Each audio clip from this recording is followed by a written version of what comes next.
Hello. Hello. We return in what for you was a gap of quite some time, but for us was a gap of about 10 minutes.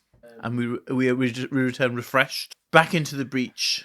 So we only actually got about a quarter of the way through the book there. That's best laid plans and all, but that was the most important bit, and I think we've kind of established a lot of the key principles. Yes, I think the next bit also is the next most famous bit, which is kind of a bit more propositional. So we return to Jane Jacobs' The Death and Life of Great American Cities, Part 2. If the first part dealt specifically with the operation of the shared space of the city, the streets and the parks, the next part turns toward the buildings.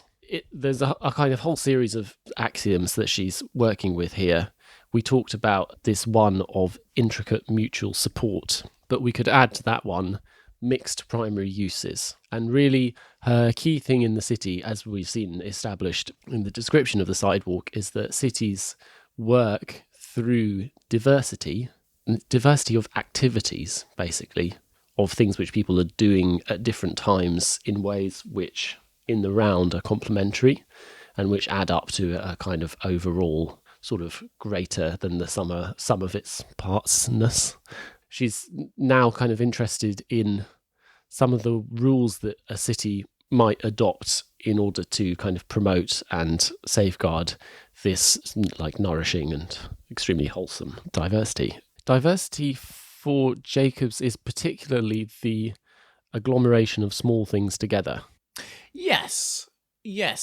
Although she does talk about things that would be a bit bigger and more urban, she's really regards the activities that go on in a city. Sure, there's going to be plenty of industry, which you might not associate so much with modern city centres and other things, but it won't be industry on a big scale. It will be light industry. It will be small factories, small plants. And there's obviously going to be lots of lovely small shops and small, lovely buildings for people to live in and be entertained in. And the density, this kind of patchwork that you get typically in the historic centres of cities, where they haven't been completely hollowed out by tourism or some other specific activity. Lots of small things together can mean that there is demand for all of them. And where there is demand, there'll be supply. And you'll have a growing diversity of lots of small things that could grow to become bigger things. To take an obvious kind of example, well, until recently, if you were in the City of London, the historic centre and now financial district of London, at the weekend, all the shops would be shut because there were only people there during the week. I don't know what people did in London in the 70s or late 80s. It seems pretty mysterious. There doesn't seem to be anywhere to eat. Yes, I think it's a pretty funny place. Lots of pubs would not serve a pint to a woman. As you know, in my younger days, I used to do a historic pub tour, and I would regularly get women who would say, "Oh, I wasn't served there in 1984." It was, I think the early 80s was really the end of that.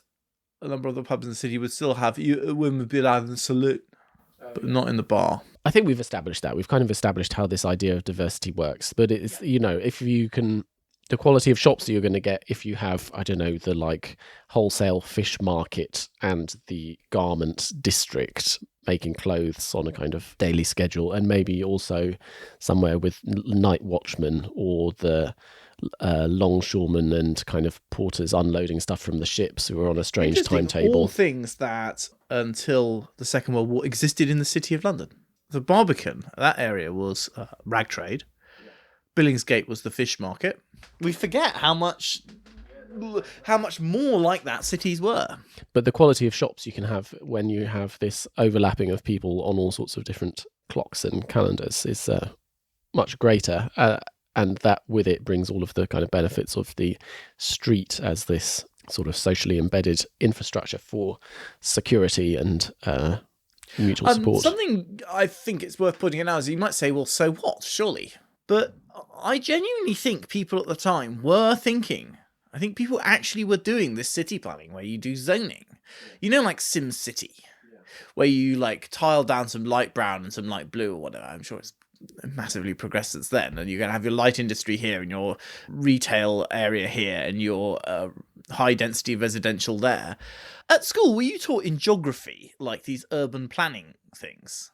It seems so bizarre because I thought no city I've ever come across has planned on this basis. And we were talking like, this is the city, the onion ring model of a city where you've got like concentric circles going out. So this is the multi-nodal city where you've got central business districts, which were all like, these would be like orange rectangles and they would have like blue rectangles around them. I thought, and now I realise these were presumably American planning models from like the 50s that for some reason were on the geography syllabus, along with the Oxbow Lakes and Spearman's rank correlation.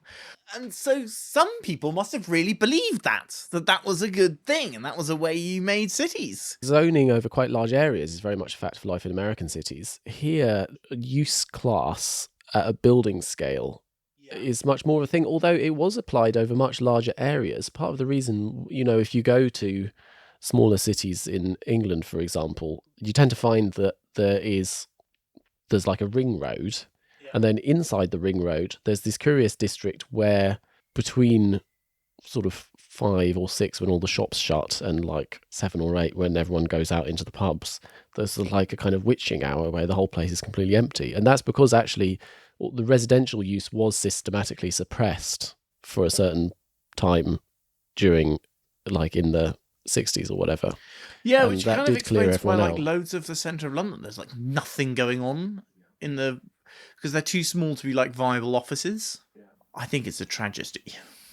Actually, there's all these like lovely buildings and they have got like, you look in and it's like what is through the window is half a partition wall going like half dividing this sash window one way and the other way, and there's like filing cabinets and a broom cupboard. People of our generation would never have been taught that this was a virtue. And also I think you're right in that I don't think it was applied as much in the UK. It's certainly not. You get things like areas where you're a protected shopping high street where you're not allowed to convert things away from shops or bars back into houses, but not like the idea that we're going to exclude activities from zones that aren't. Yeah, I think she takes a quite sort of maximalist. So her like feeling in favour of mixed primary uses, axiomatically, you got to have multiple primary functions together. The like thing you've got to have at all costs is you've got to have at least like 2 or 3 major things going on, like shops and a factory and a chemical warehouse, or a dance school, fish smokery. It reminded me a bit of Seoul, actually. It's like loads and loads of things, and then there's a semiconductor factory on the roof. Yeah. But they're all in exactly the urban conditions she would hate. They're all in like weird megastructures and things. Yeah, well, I think we should come to that. What she did make of the modern world, and how true it is to her principles. These are her urban planning principles. So we start to get the principles here, and I guess we could go through them one by one. Number 1 is the district and as many of its internal parts as possible must serve more than one primary function. So not just the district, but like all of the parts should have this diversity of uses. Blocks must be short, with lots of corners. That's a weird one coming from London, because we don't have blocks. The district must mingle buildings of different ages, is the third one. And then the fourth one is that there has to be sufficient density.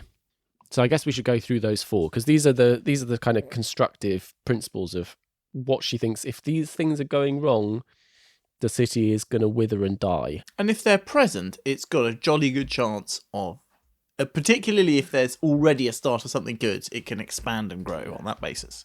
And things which lack these qualities are going to go through a trajectory which is that they will first become dull and then slumps.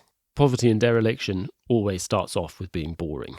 Which actually isn't totally untrue in a city centre, or at least, no, it doesn't always start off like that, but any area that isn't boring in a city centre will have an infusion of rich people moving into it. Because if you're in a city, there are things for rich people to do somewhere else, somewhere near.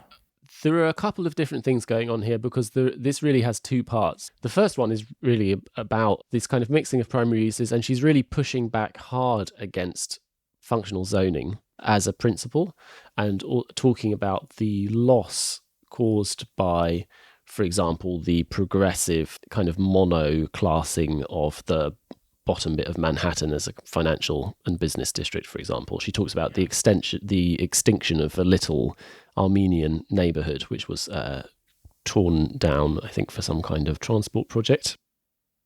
But I mean, really, it's torn down for the expanding Wall Street. You can see the City of London has expanded a few hundred meters in the time that I've known it, like half a kilometre. And you can tell exactly where the end is. It's not on a borough line. It's not on an administrative line. There's a wall of like shiny metal and glass office buildings that hits a point of like crummy 60s and Victorian buildings in this sort of historically immigrant area, and it's just this completely like edge on this. It's this edge anyway. I mean, it's like peters out to the west in a kind of different way. First, let's say what she's sort of proposing is key, which is that it's really key that you maintain the balance of activities in an area, and that if you become like a financial district, ruin lies ahead. It will become bad because it will become a monoculture, and the monoculture will eat itself. But if you can maintain a diversity of things, it will support the kind of monoculture better. Like, if you can maintain a diversity of people living there, different economic activities, a different range of like small businesses, all will be well. It will be good. Yeah. The first thing is true. If you can maintain all that stuff, the area will do well. But firstly, you may not be able to maintain it, or you may have to intervene so much that you're doing damage. But it also misses the point that actually you sometimes need real concentrations of stuff. Something that makes cities good isn't just that they're diverse, it's that also that you can bring together real concentrations of an activity together and have that kind of network effect and have those economies of scale. I think those things are genuinely in competition with each other. I don't think that a city is like a thing where if you raise it in a particular way, you will get a good city, and if you do, all the other instincts are bad. I think you're going to have areas of concentration. Yeah. And actually, they may not be as fun, but they're kind of, and there are things you can do to make them more exciting. But like the idea that you've just got to resist the idea that you're going to have an area which is really devoted to something very specialized, I think is actually kind of anti-urban. It's that it is a contradiction in what makes cities nice, but it's a contradiction that arises from how the world works. Yeah, the tendency to produce kind of districts to flock together is a sort of ageless thing of cities, isn't it? Yeah, it's kind of a bit of what cities are for. Like, yeah, you've got the jewelry quarter, you've got the financial district. You can't go a dock is a monoculture. You can't have a dock any other way. Yeah, although, I mean, they were a lot less monocultural back in the day. You had stuff going everywhere. Everything was being stolen all the time. Yeah. But the way the economy works has changed. And that has to be, like, if you're going to have a model for what you're going to do with cities, that it isn't that city of 1920 or 1900 or 1880, but is a model for the sort of economy now, which isn't that kind of industrial economy. But I mean, in her day, you've got to at least take on the notion that we're in a post-car, telephone, cinema. You've got to kind of have a city that works also for that economy as well. Yeah, I guess what she's pushing back against, and which is still an observable trend, is that there is a real preference for tidying things up.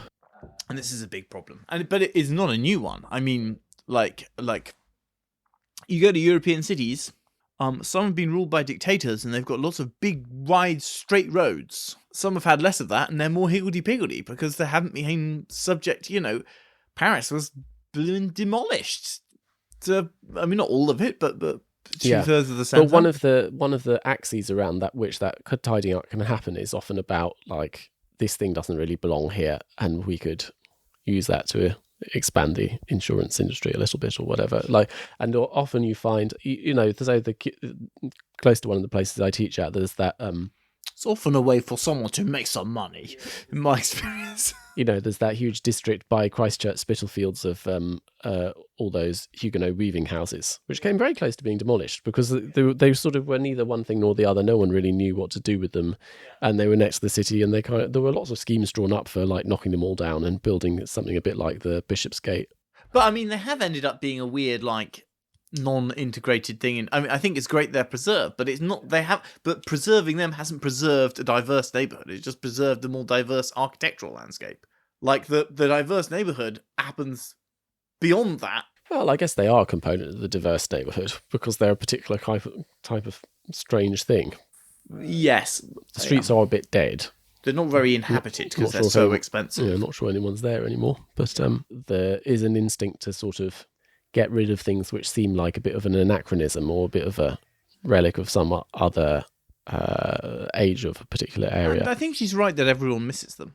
But there's also a propositional side to this as well, because this is one of the areas in which city government has a real role. Because one of the things which you can do to create diversity is to build civic buildings in particular places and to use them to promote and intensify the diverse functioning of the city.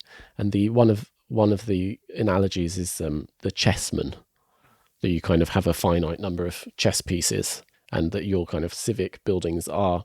She's pushing against the then prevalent tendency to like build big showpiece cultural facilities on slightly peripheral or slightly distanced areas where you could, like Lincoln Center, essentially, like where you could kind of... This is something I was very in sympathy with. I have never been. Have you ever been to a concert and then gone to an exhibition at the Barbican or the South Bank? I just haven't done it. I've never done it. There's no need for them to be in the same building. I don't want to speak against those two things because they're both really cool, lovely buildings that I like but actually they would work better if they were kind of, even if they were broken up in the same sort of area, but with buildings between them, it'd be kind of more cool, wouldn't it? Yeah, I don't know. Why is it? What is the motivation for wanting to do cultural districts? Big site, knock it down. Well, because they're doing one in Stratford now, aren't they? They're doing V&A 2 UCL. Drone port. And something else as well, aren't they? There's a little bit of a few sort of showpiece institutions are doing a socially distanced isn't it? Because hub. It's kind of we'll see how that bit goes. It all seems very weird. Yes, if past performance is any guide to future expectations, they will be used to decant some of the lower status foreign master's students. If you spread them all over the map, or you put them on the edge of town, or you are losing the potential for them to kind of bring a bit of intensity of their own into the mix and to spark a bit of life into some district or other. My feeling about the reason, I think there's several reasons why people do that. It always seemed to me daft. I don't see any advantage to it. She's definitely right. This is a stupid thing to do. Build big in the wrong place cultural centres. One is, it works better as an egotistical move by the mayor or organiser or whatever, promoter. We're going to have this massive thing. The second one is, okay, so what if we do just put a concert hall in the middle of nowhere? That doesn't work either. And the idea that you could somehow make it work by having it in the same place as something else that people would... I mean, actually, it's kind of the same. That like everyone's going to have to get on the tube and go there, one way or the other. But I think the notion that if you just had the theatre there or a gallery there, it would be like just a gallery in this nowhere neighbourhood. Sometimes those things are nice, though, like a strange cultural institution in the middle of nowhere. Absolutely. Well, Dulwich But I'm trying to think of the reason, actually, because I agree. There are lots of those that are good. That's like there's loads of little funny museums and things that are off in funny places. The William Morris It's Gallery. like going to the Union Chapel or, yeah, sure. Loads of things like that are cool. But that's the sort of reason. And we can't just have one thing on its own. Oh yeah, and we've got like a big site. We've got to put like some big stuff on it to make a big move. But like none of those are good reasons. Well, it's partly that's just prestige building, isn't it? It is, yeah. There's always too many concert halls if as well. you want to create, if you're building a new area, you want to give it some gravitas. We're slightly in an era where churches aren't really doing the business anymore. That would have been the thing. So I guess the model is like Albertopolis, isn't it? So you just build lots of secular institutions I don't really of culture. think even those things need to be close together. I think they made a mistake there. I don't see not very many people go to the Science Museum and then go to the V&A immediately afterwards. Yeah. And even fewer go to the Science Museum and then go to the Royal Albert Hall. I suppose if you're doing a day trip, but... What I'm saying is I don't think it's really designed for convenience. No. I don't think that's the reason. Because you've already committed to the bit, you're doing a new district. Yeah. Now you're going to make it the best one. How many is too many? There's, it's just more and more glorious. It's a bit like the painting of the Renaissance ideal city. It's just all cultural buildings all over the place. That's it. That's what it kind of made me feel. Like that thing it's just the city that she's complaining about, of like the steroidal, tidied up lady, is just like what we were talking about in the Alberti episode. This painting of this like massive empty square with cylindrical and cuboidal classical buildings in it, and three significant people standing in the foreground. Yeah, you don't have a market or like loads of mass housing there, do you? Which are exactly like, the centre of Brasilia or EUR. Anyway, so I heartily agree with her on that one. Although, to be honest, they tend to take, like, municipalities tend to build where they can. You just can't take a chunk of central London or New York and build something on it, because some other bugger will have done it already. Yeah, they do tend to be on the edge of town, don't they? But then they can get swallowed by further growth. That's also part of the motivation, isn't it? Is the idea that they are going to... As I said, like, in terms of the centres of cities, she's 40 years into a 80-year decline, or 70-year decline in terms of the centres, and the centres of cities are nowhere near back. Both Manhattan and where we are now are still a third below population-wise they were. We're taking a break from Jane Jacobs to talk about our sponsor. This episode is sponsored by Blue Crow Media, who are publishers of architecture and design maps. They've published more than 25 maps to date, with a special focus on 20th century architecture in Europe, North America and Asia. I'm looking at the latest of the maps which I've had sent to me, which is Pyongyang. I'm not sure, is that a city that I'm ever going to manage to visit or not? Is it on your to-do list, George? Not immediately. I mean, we're not really going anywhere fast at the moment, but we can go there in our minds. Yeah, it's a city of pretty extraordinary architecture. There is the unbelievably massive Ryugyong Hotel, which is this incredible mountainous skyscraper. Oh, I'm worried it's gone off now they've covered it in glass. Oh yes, no, it was good when it was unfinished for a long time, wasn't it?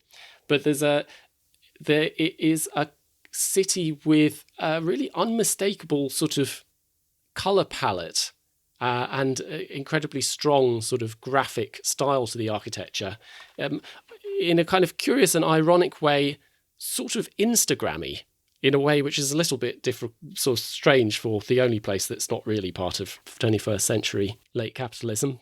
Yeah, so, but somehow they've prefigured all of that. As we've said before, the maps are not only a great way to travel, but a great way to travel in your mind.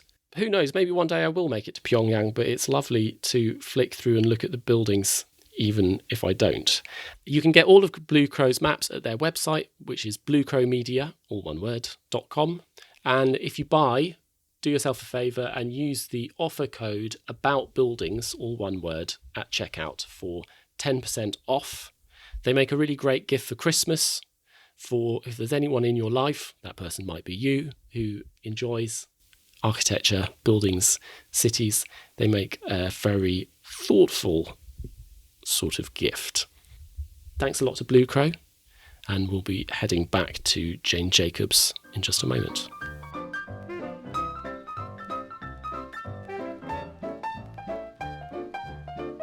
These are a bit of a kind of assortment, but Principle 2 is about small blocks. This is where the only diagrams in the book are illustrations of this principle. I went through this as an audiobook, so I haven't seen them at all, because I don't...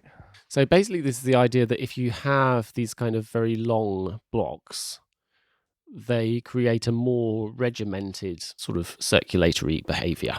If you just have like main streets and then very long blocks in between them, people tend to just go down one street and then they go down the main street.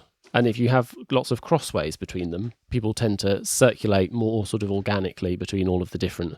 They can percolate through multiple different openings, meshes, yeah. And the idea is that will allow you to... You'll get better... Because people can find better routes, they'll find the areas more interesting, but also you'll have better opportunities for people to have like various retail businesses. that will enliven the streets. My opinion on this is that might be true in a grid city, but I also think that some simple-minded person, better part of 2,500 years ago, made a real mistake in thinking that they should build cities on grids. What should they do instead? They should not be on grids. You should have big roads and little roads that go to places, and littler things that go in between them, which give you different levels of density. The bits that are actually grids, like the griddy bit of Barcelona that I've been to, like, the city's great fun, and sure, that bit's good because it's like a good place, but it's way better when you're not in the grid. The griddy bit's bad because it's a grid. Depends at what sort of scale the grid is at. Like the area I live in is all gridded, in the sense that it's been filled with like parallel north-south roads, and then a sort of assortment of east-west ones. It doesn't have the like. But they're not grids that are like 100 meters by 200 meters, or 50 meters by 100 meters. Yeah, the kind of discipline of the American city where you sort of impose like a uniform grid condition over a whole like era of urban development. You know, while why not impose it over the entire continent? In the case of Manhattan, the whole island essentially is planned when almost none of it is actually at a point when almost none of it was actually developed. I'm not saying that Manhattan's a bad city because it's on a grid. Oh, it's a bad place. It obviously is. I mean, I've never been there, but I'm sure it's extraordinarily cool and dynamic. But I personally think I wouldn't lay out anything on a grid. I think because it leads to exactly that sort of problem, where like you don't have interesting places to go between and through as a pedestrian, and you also don't have, and it's also inefficient. It's inefficient for both traffic and people. As in, it doesn't provide the variety of experiences. You can still have these huge long roads in a city which isn't on a grid, which has this big feeling of power and concentration, and like good for getting around. And you can have lots of different dynamic little places that go off them at different scales, and you can have different sorts of roads that perform different functions next to each other, and it can all be very close. What's preferable, the grid or the kind of alternative of that era is Beaux-Arts network, which is more like triangulate between an arbitrary number of either round or square ceremonial public spaces. I mean, I think both of them are a bit weird and not right, but I prefer the Beaux-Arts one, actually. I mean, but I think they are both. I think I prefer the grid. Because I like, in the Beaux-Arts one, you get all sorts of places where it can break down because it doesn't make sense, and then that's the bit that I like. But grids inevitably break down as well. There aren't any perfect grids. Like Barcelona is the gritty bit of Barcelona is a pretty grid. Yeah, but then it's applied to the topography, and it has the diagonal. It has the diagonal, and also it has to accommodate itself to the bit of the old city and to the sea. But yeah, there are bits that are not like that. Yeah, there are bits of it that are not like that. Yeah, I think my preference is like multi-grid. Little patchworks of grids. Yeah, that's good as well, in that it kind of does the same thing of breaking it down. But I think if you're going to have blocks, they should have little windy things through them, and then you're kind of getting towards, if you've got multi-grid with blocks, you're kind of getting towards what I would like, which is. Yeah, but the grid systems generally do have windy things going through them, because you have empty lots, or you have alleyways, or different sorts of light wells, or whatever. But all the streets feel the same on the outside. Yeah, but you can have the amazing, incredibly long views with just an amazing, incredibly long road that kind of cuts through all these diverse things. You see, it's kind of cool. I think it's broadly true, isn't it? Like, these very long blocks are a bit boring. I'm struggling to think of any which are very interesting. Long blocks. Yeah. The thing is, I've not really ever lived in a city that really has that kind of blocks. And I don't think the sort of blocks that you're talking about are really those sort of blocks. The sort of blocks that are around where you are really those sort of blocks. Those are sort of blocks where if you just had houses on both sides of it, there'd be a big gap between them in the middle. Like, how long are the blocks in New York? Well, they're not. I mean, it must have been like that originally. It must have been like the idea that you have two rows of things with kind of gardens behind them, I suppose, when they were laid out. Yeah. Oh, well, I think we can leave that one. The need for buildings of different ages. Well, this is interesting because she doesn't quite mean what she says. What she means is buildings that are, I think in the modern context, it would mean it's good to have new build and 60s buildings, as in unfashionable, cheap buildings for unfashionable, cheap activities to go on in, which are nonetheless important part of the dynamic mix. and expensive new ones. So if you can imagine, I would say, if you want to understand this one, if you imagine an area which is, I'm sorry, I keep going back to London. I'm aware lots and lots and lots, and the overwhelming majority of listeners don't live there, but it's what I understand well. If you imagine a city like this, which if you ignore all the Victorian city, and you imagine the city is composed of post-war buildings and modern buildings, you want plenty of post-war buildings for the modern buildings, because the modern buildings are very expensive and tend to have chains in them and tend to be for well-off people, whereas the post-war buildings can have more settled communities and cheaper, businesses that are starting up and, retail that may not be super profitable going on at the same time. And I think that's completely right, that you need those sort of things, it's not, you don't need, but it's a good idea to have those sort of things going on together where it's possible. This kind of keys into her theory of urban change and of urban regeneration, which is that it's something which happens incrementally, or at the scale of the individual little shop or decision to move into an apartment or whatever.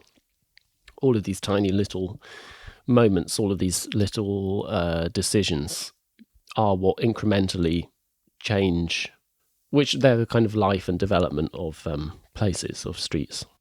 In order to remain alive, an area needs some part of it where there's a kind of low barrier to entry. You need something which is cheaper, basically. The reason for this is because you need some bits of the city's fabric to be cheaper than others. And the way she proposes to do this is to have run-down buildings. Or buildings that are like doer-uppers, which works well, particularly at the sort of point of gentrification which she's talking about, which is where it's no longer a slum, but there are still poor people there, but wealth is moving in. And so in that circumstance, it's very important that you protect, or you try to protect, some of the cheap buildings. It turns out to be very difficult to do, because actually she doesn't really care that the buildings are old. She just cares that they're cheaper. It's interesting, yeah, her position in that. So they're doing gentrification. It hasn't really been codified I'm not sure when the term is coined, but I think it's in the 60s, actually. They've moved into a cheap, big house, which is a bit of a fixer-upper. Not in a terrible neighbourhood. They're not like frontier. Because what she means by new and old buildings is she means you need some of the buildings to be cheaper than others. And what she describes there as is a way of achieving that. As a way, it sometimes works and sometimes doesn't. Yeah. But that doesn't really matter. It's the core of the idea makes sense. What she says doesn't work. Again, this is about kind of incremental improvement rather than trying to build. She has a theory that if you build a whole neighbourhood in one go, it will inevitably fail because the buildings will all decay at a constant rate.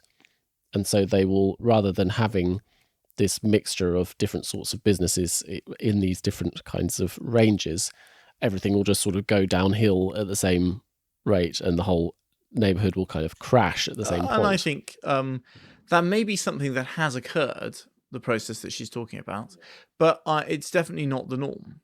That's definitely not generally true. I think in order that to be true, you basically need to have something where an area has been a development area and new people have moved in, and then it's very rapidly become unattractive and slowly decayed. It's kind of muddling up cause and effect, maybe. But I think the notion that you need some places that are cheaper is very valid. I think she may be extrapolating far too much from a small sample there. A small journalistic sample has led her down a bit of a dead alleyway, because that's definitely not true across space and time. And I don't even think it was even true, particularly in the place and time that she was talking about, as it would turn out. And the fact that it tends not to be true of areas is also what produces the sort of bow wave, like gentrification as the kind of bow wave of the shifting property market. Yeah. Because actually there aren't cheap places available, so people have to go to other parts of the city if Yes, it is in and- a kind of expansive And the big driver of that monetary is environment. population change, combined with the way things are built, combined with, I mean, various other things like the economy and how permissive your development control is. But broadly speaking, places were cheap when more people were moving out than moving in. And where there had previously been a lot more. That was what made city centres much more affordable. Before then, they weren't affordable. That's why you had 13 people living in a house. That's what unaffordable means.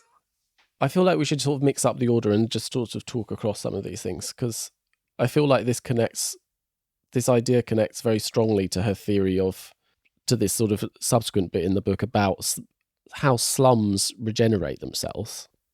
Again, she has this kind of theory directed against theorists of slum clearance. So the idea that failed areas of the city need desperately to be cleared in order to move the people elsewhere and possibly redevelop the land in a sort of more harmonious way. And she kind of has, I think, a observably true description of how areas which were previously slums stop being slums because they empty out a bit and more wealthy people move in, and they have a slightly different sort of commitment to the area because they're looking to stay and to do the buildings up. The area unslums itself, in her terms. But I think that's something which is possible in particular times and spaces, rather than I don't think that's a universal rule. It's not clear to me what a slum is. When the economy is changing and you're getting different sorts of people moving in for that reason, if nobody's moving in, I think it's very difficult. It depends on a lot of factors, right?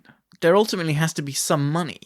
And I don't mean financing money. I mean, like, the economy has to have some vibrancy. People have to be able to make money. If the area is becoming completely desolate because the economic activity that was driving it has kind of gone away, I don't think it's got any hope of working in that way. It doesn't mean you have to clear it. Clearing it may not be necessary. I wanted to say one thing about some clearances aside from this, which is that they kind of have... It's a very old thing, the idea that you take out an area, but it used to be what you did. The idea was you knock down a slum, you don't really care very much about where the slum people go, and then you turn it into rich people housing and make money. And then there's a second version of it where you turn it into housing for the sort of deserving and exemplary poor. Yes. So the first one was something that kind of kicks off, I guess, in the late Middle Ages almost, or like the Renaissance period, and is kind of popular right through the 19th century. The second one probably gets going a bit later. You don't knock things down for the deserving poor until probably the end of the 19th century. So this famous one round the corner from here.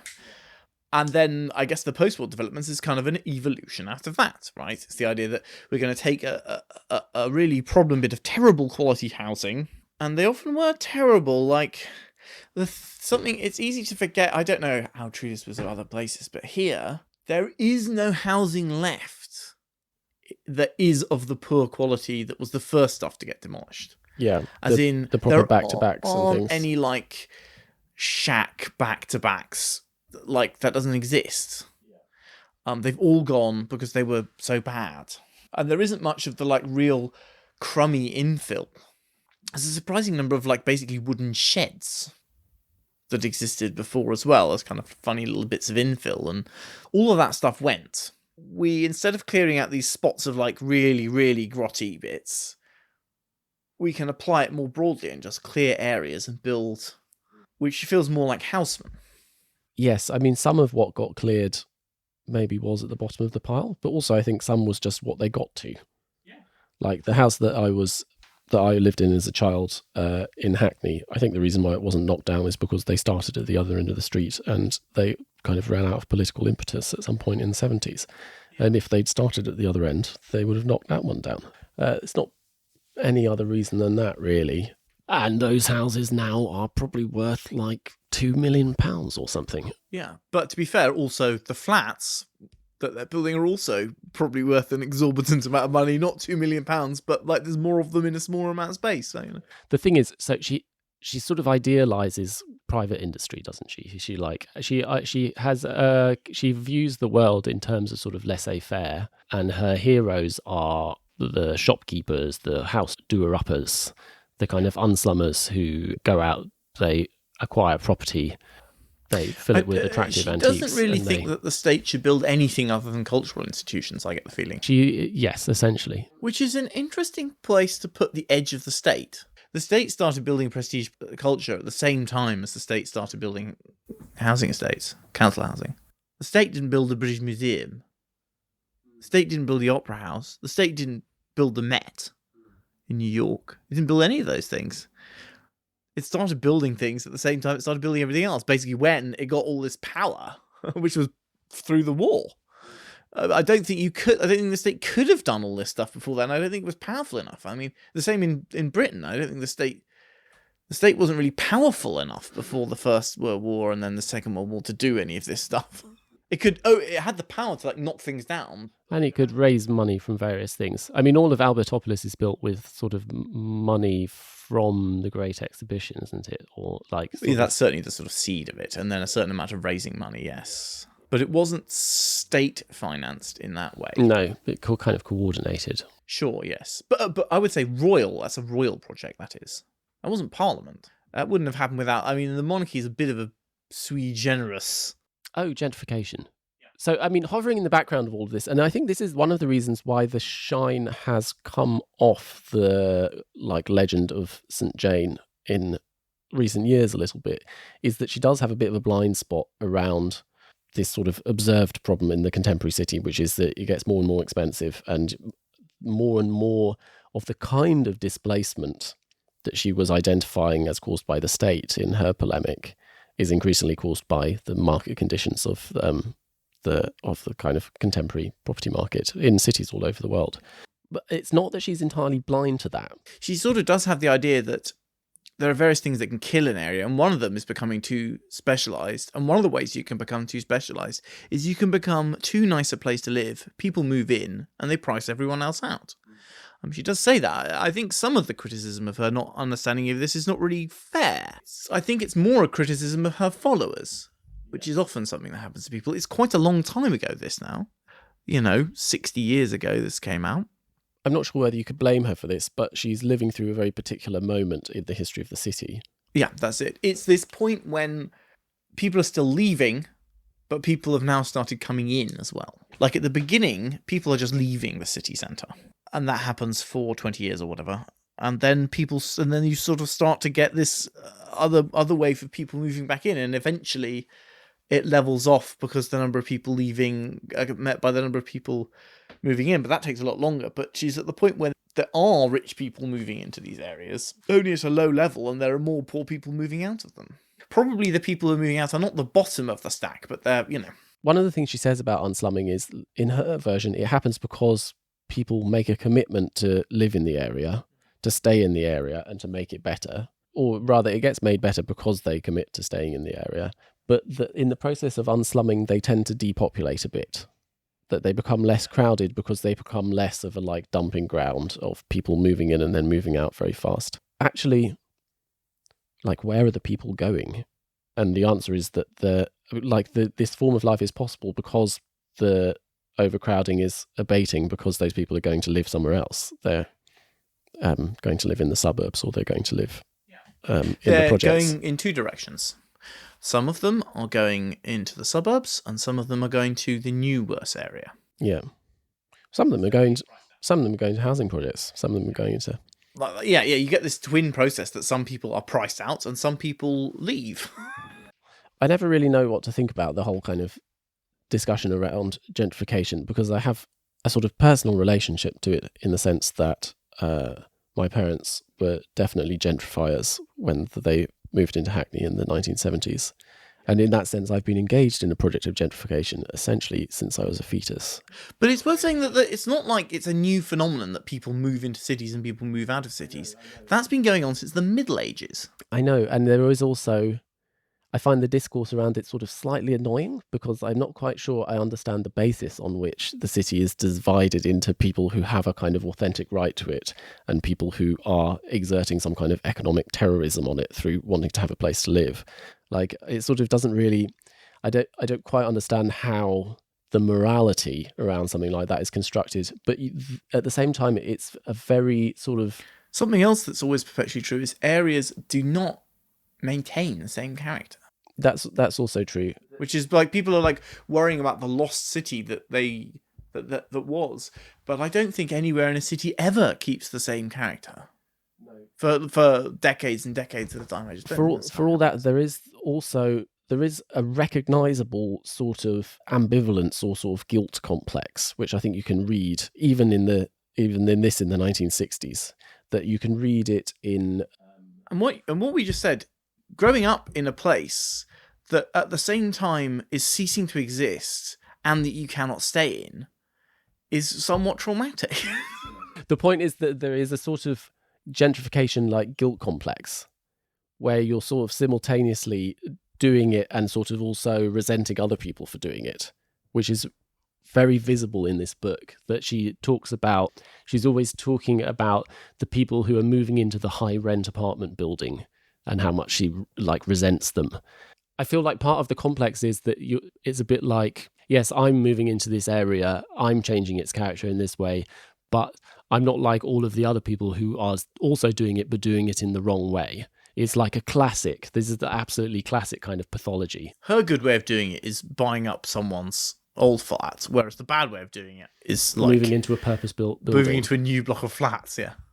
The book is actually genuinely impressive, and it's got lots of good thinking in it, and we have to kind of mark it as being more impressive for the time it was written in, although I don't think she was quite as innovative as people want to make her out to be.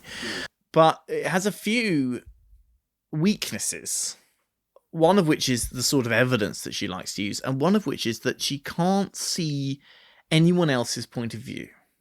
She is someone who I cannot imagine being able to work out why anyone would want to go to a big shopping mall and enjoy it. She cannot imagine why anyone would want to move out to the suburbs. What would drive anyone to be like that? What situation they would be in that would be a good thing? She basically, I would think, imagines that they are all making a mistake.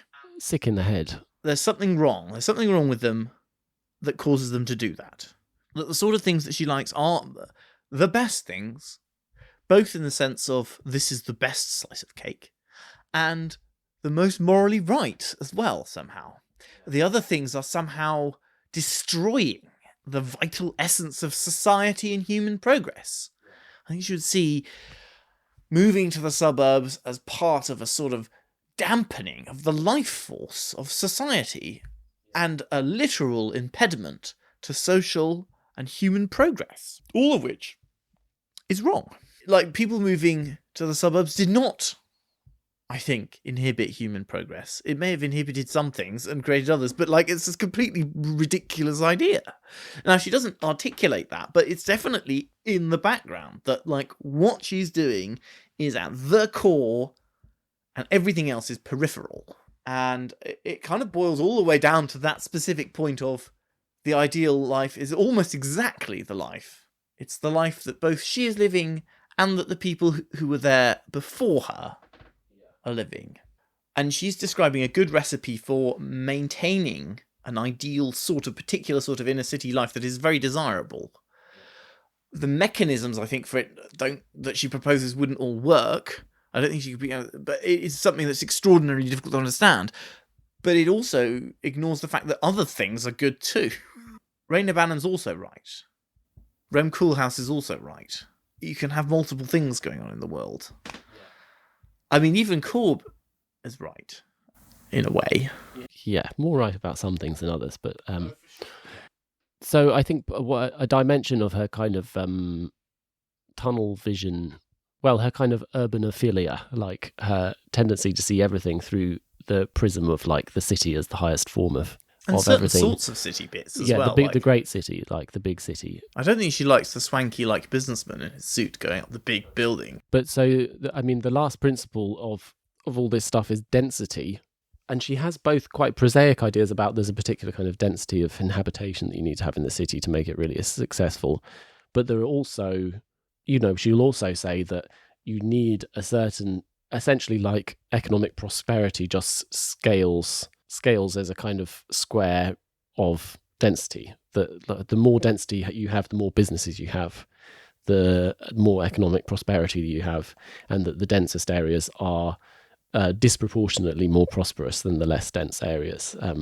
I mean, her model for how dense it should be is, I think, at least 100 dwellings per hectare, and ideally maybe double that. Yeah, which is quite dense. 100 dwellings per hectare is probably where we are now. The centre of Paris gets up to like 400, which is about as dense as it gets. But most of London is well under 100. I think it could be a bit denser. No, I mean, around here I like it better than up where I am. It's a bit I think boring. It should be way denser. I look around everywhere and I see extra floors. I see new sites for build big... I fantasize about it all the time. I think it should be more people. I think it's very sad that we were not able as a society to... I am a great chauvinist for the city. As someone who grew up in the countryside, I love the countryside too. But part of the reason it's difficult for me to articulate some of the things I think are wrong with her is because I sort of share them, but I also know they're wrong. I don't like this. I don't really like suburbia. I like the countryside. I like the city, and I particularly like the city, and I want it to be super dense. And I think it's a tragedy that we weren't able to maintain the density and also make people's lives better. But that's not how it happened. We could bring it back though. For sure, should do. Solar punk. The most economically successful places are not dense, necessarily. Some of them are not. You can have tremendous economic vitality of a certain kind. The most economically successful bit probably of Europe, or one of, is the city of London, which has no people living in it.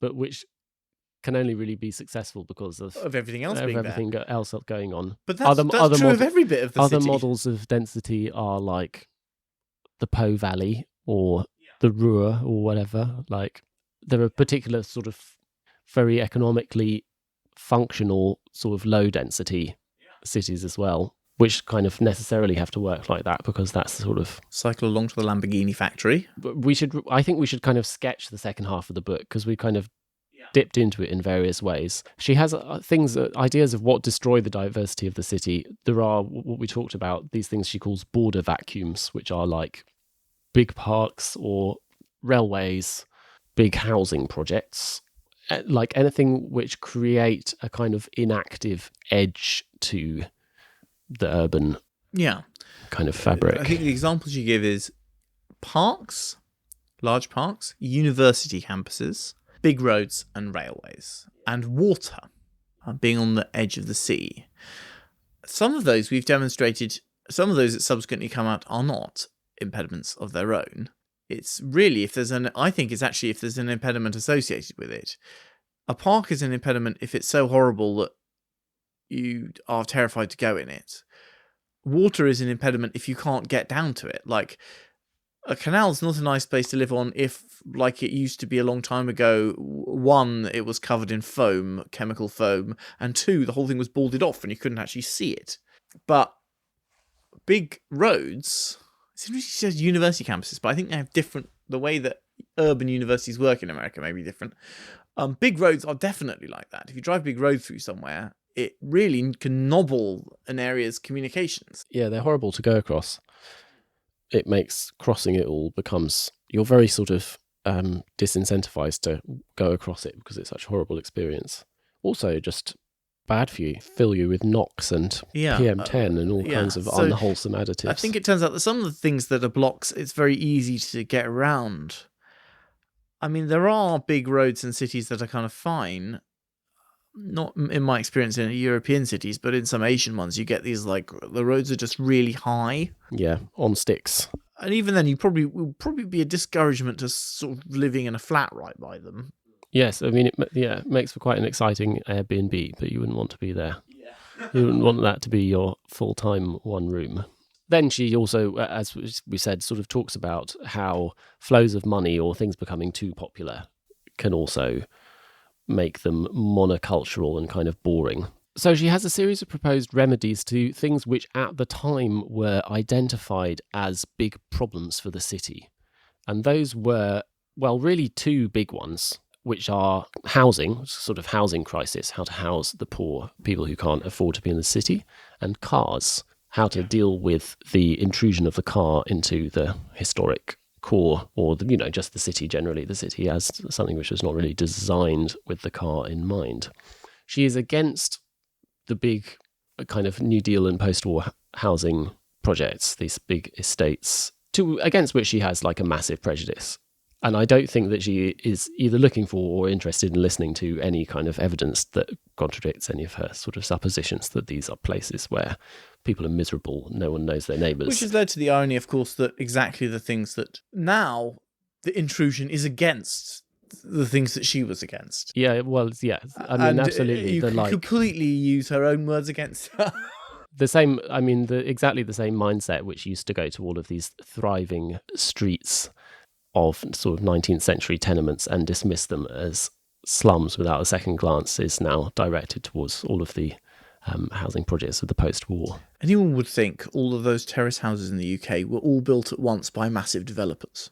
One of the ironies of her reception, this is all explained much better in Owen Hatherley's LRB review of some of her books, which came out a couple of years ago. If you want this podcast in a slightly better researched essay format, it's available to subscribers of the LRB, not the podcast.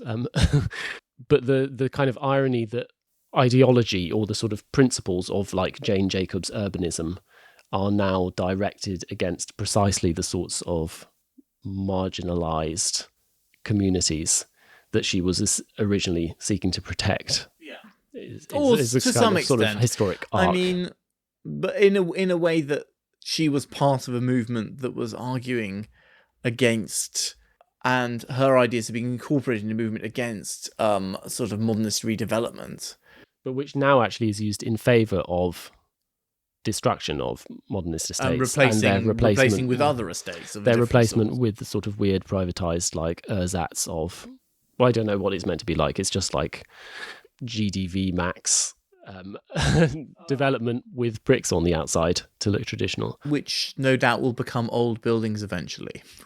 Until it's knocked down 5 years from now or whatever. Yeah. All the brick slips are going to be falling on people's children. But she has some ideas essentially that it would be better to subsidise private landlords to build small buildings piecemeal. She really sees a very limited role for the state. I think this becomes sort of sharpened in her later writing, but is But also, like, she doesn't go whole hog and go, well, we should just give them enough money to live somewhere. Which is also a policy which is its own sort of drawbacks. Yeah, what she proposes specifically is that the state should guarantee that people will be able to pay rents to live in sort of, and then make up the difference of what they can pay. So you're kind of your low earner in the central urban place has their income assessed, and they can live in the rent guaranteed block built by someone, and they get a certain amount regardless of how much the person is paying, on some sort of mutually agreed terms, provided they meet some quality standards. I mean, now, like, we're way more laissez-faire with like, there's very little provision. Well, there is housing benefit, which I guess is essentially this idea, which has not done a great job of. Well, the housing benefit is a rather different idea, because housing benefit, you give the money to the people, for the people who live in the buildings, rather than to the developers. This is developer subsidy. At one remove different, isn't it? You give it to the owner of the building that already exists rather than the person who's going to build the building. But it's actually the same. It's just that you would incentivize them to build through this money, which in theory, the incentive is there in housing benefit. But in practice, it turns out this is a lousy way to incentivize people to build sufficient housing, and it hasn't worked at all. Yeah, well, especially when, I mean, if you combine it with not really allowing people to build. The thing in the Jane Jacobs book, I would say, is a scheme for a time that might have had benefits, and I don't think that sort of thing is really her strong point. One of the reasons it's not is because provision of building exists in a whole system where there are several things that stop people building stuff. You've got to own or get the land. You've got to have permission to build something on it. You've got to have the money to do it. And you've also got to, like, the whole thing has got to kind of, like, be able to combine those things together and make it happen institutionally. And I think if you're looking at provision of stuff, you've got to kind of take account of all of that, and it is just a messy, difficult problem. Fundamentally, it's very difficult to use market mechanisms to do something which is contrary to the market, which is like, we're going to try and not price people out of an area. Like, what the market does is it prices people out of an area. You can't give the people more money because they'll just take the money and go somewhere else if you give them the money. They'll still feel just as priced out of the area, but a bit richer. Or, like, at least there'll be some element of that. Or you can be in a position where you're like, I'm going to offer subsidized flats to some people. Who's going to provide them? Well, I could give money to a developer so that they could offer subsidized houses to some people. I'm not saying it's hopeless, but I'm saying it's messy. It's going to be messy one way or another. Yeah, I guess that her principles are sort of founded on this fundamental belief that the state is incapable of building decent housing for people to live in, and that some mechanism has to be found to enable private developers to do it instead, because... Yeah, but preferably little kind of embedded community, private developers, like Burkean little platoons is kind of the... It's kind of Burkean politics, sort of. And then on cars, I think she wants to resist the drive towards like pedestrian-only districts, which was a thing at the time. Yeah.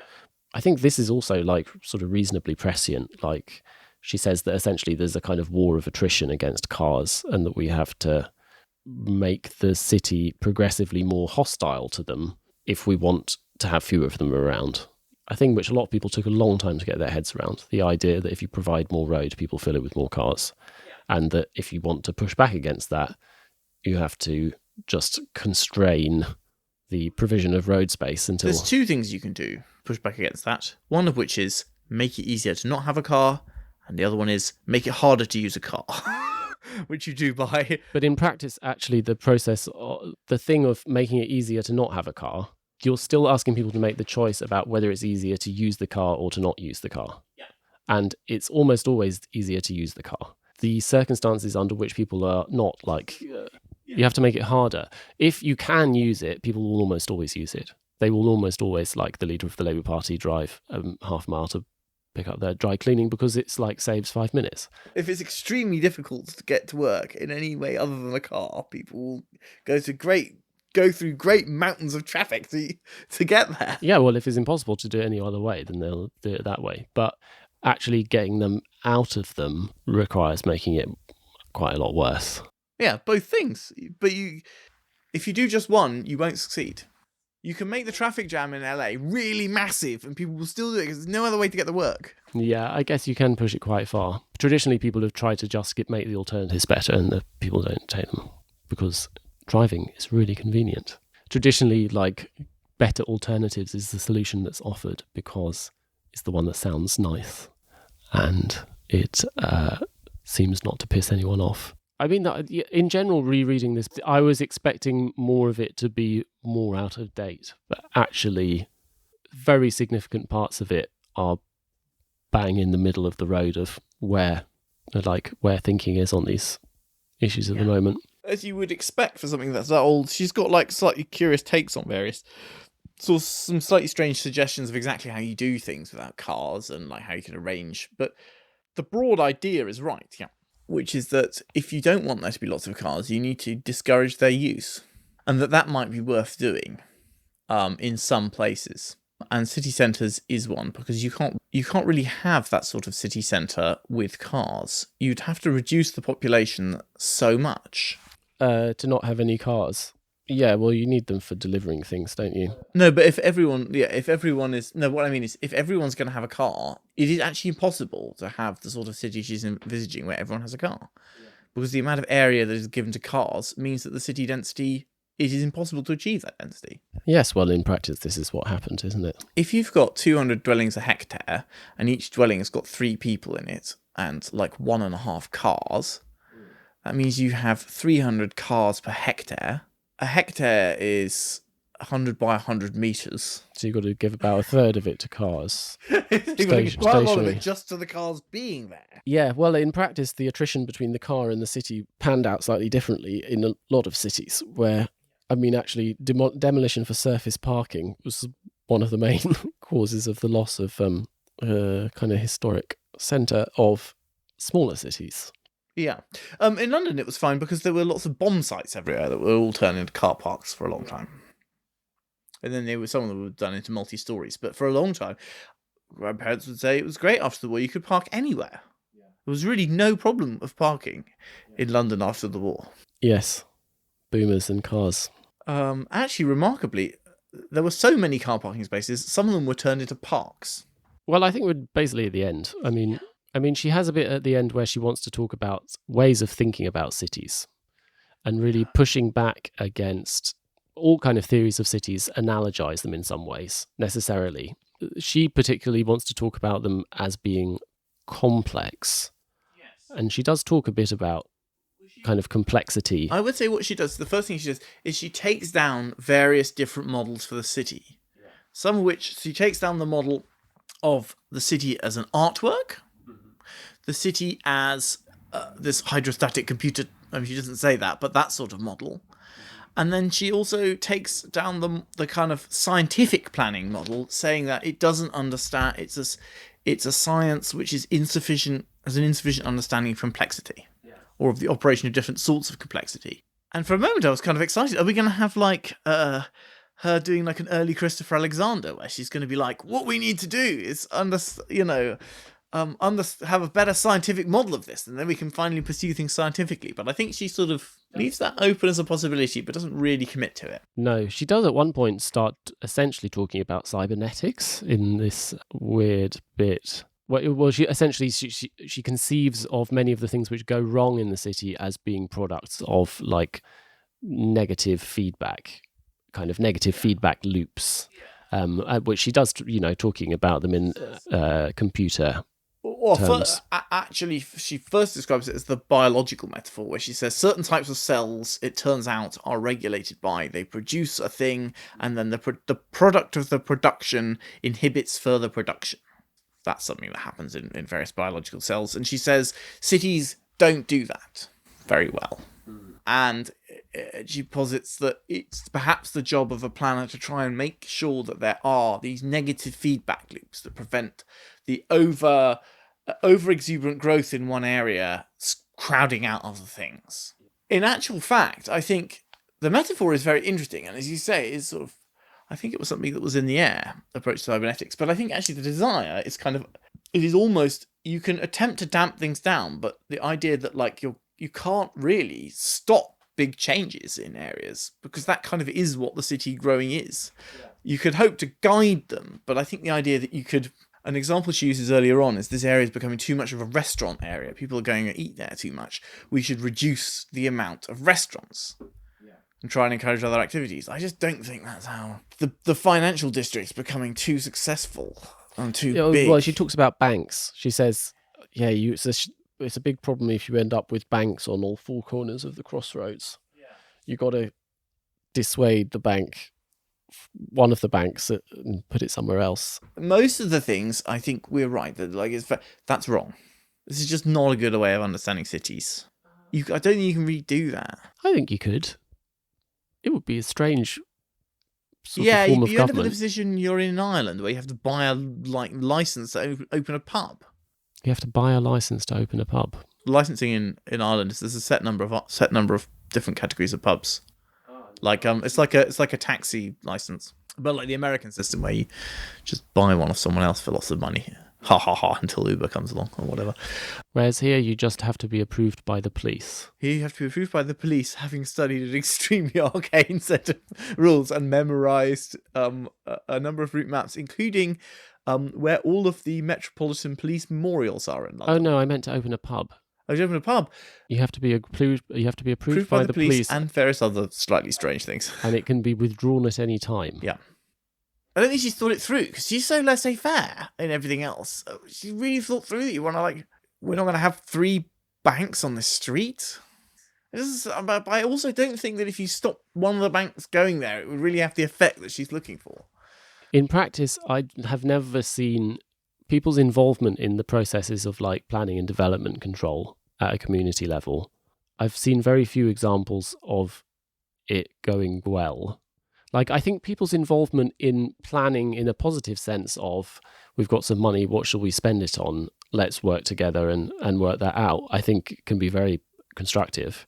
Getting into the question of like, is this restaurant allowed to put seats outside or something like that? It's just guaranteed to, you're going to have like It's a a mini blood Brexit feud, with yeah. every blooming argument. Half the people be one way, half the people be the other way, and they all hate each other. Yeah, they all write letters. One of the Not necessarily realise that all put up on a website for everyone else to read. Yeah, for the non-UK architect listeners, one of the like endlessly repeated comedies of the UK planning system is that people do not realise that when you object to a planning application, all of the objection letters with your name on are sent to the applicant. So everybody and put on the internet. Everybody writes these like poisonous letters about their next door neighbour who they're on very good terms with, but actually they don't really want them to be allowed to build their garage or whatever. Saying like, oh, they come in at all hours and I'm worried they'll use it too much, or they've systematically made a series of breaches over like Oh, it could be even worse than that. It could be like, I've seen him looking out with his binoculars out of his back window. Because this also applies to changes in licensing for off licenses. They run through the same system, and the shop downstairs was run by a guy from Turkey who was going through this process, and he was doing a lot of the like emotional labor. He was on very good terms with everyone in the apartments and knew everyone by name. And he talked to all of them. He said to all of them, was this to extend the hours or something? Yeah, he's like, I'm going to extend the hours. And he was like, he talked to all of them. They all said to his face that it was okay. And they all wrote letters saying that they didn't want him to be allowed to do it. And then they all just coming into the shop again, and like because they didn't know how the system worked. Yeah. This happens all the time. It's also something to do with the English character that's particularly conniving and two-faced, perhaps. I think it's a real problem. I think it may be things like that gave me my slightly jaundiced view of some community activity as well. I mean, she has great faith in the positive power of busybodies. Yes, I'm like you. I'm a bit skeptical about that. I think we should call a halt to it. One of the things that was left on my list of stuff to talk about was her kind of inheritors, but I think we should probably just roll that into the bonus. I think so. I think that goes into the non-Moses bonus, yeah. Because I think we've done enough, and give them an incentive to do it, won't it? So if you're just gagging for more opinions. Yeah, she does have a weird afterlife. She's imbued with a sort of... Her reputation is imbued with a kind of weird religiosity. She also writes some quite curious books later on. A lot of it reminds me of someone who is good at telling anecdotes, but is very chatty and won't quite just get to the point and will keep telling details of the anecdote again. There's lots of it is like adding additional details to the anecdotes to kind of give them a colour. I was remembering being told in Moscow after when they got the World Cup, they did like a big program of kind of urban redevelopment and things, and also imported an enormous number of concepts.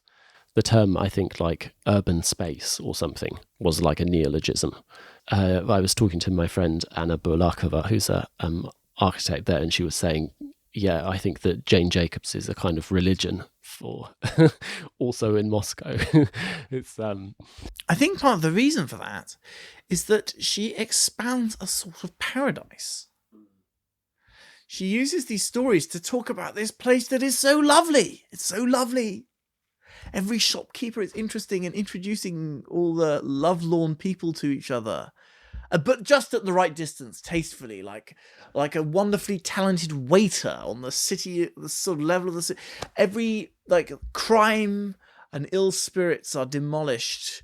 This community of sturdy folk moving in, doing good work and raising themselves from the gutter to dynamic enterprise, a hub of culture, intellect, and delight. She describes one thing as so good, and everything else are things which detract from that good. Like it's this perfect condition, and everything that she's talking about is wrong is something which detracts from that condition. And you can see how that is a sort of religious thing. Like, we have got to do everything necessary. We've got to fulfill all these laws and requirements to make this thing. That's problematic, yeah.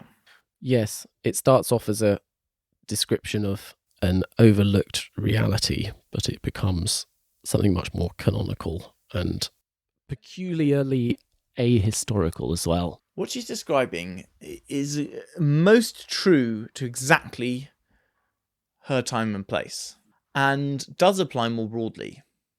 But it doesn't apply at all. Like, I don't think Raina Bannon was completely right that LA was absolutely Panglossianly perfect.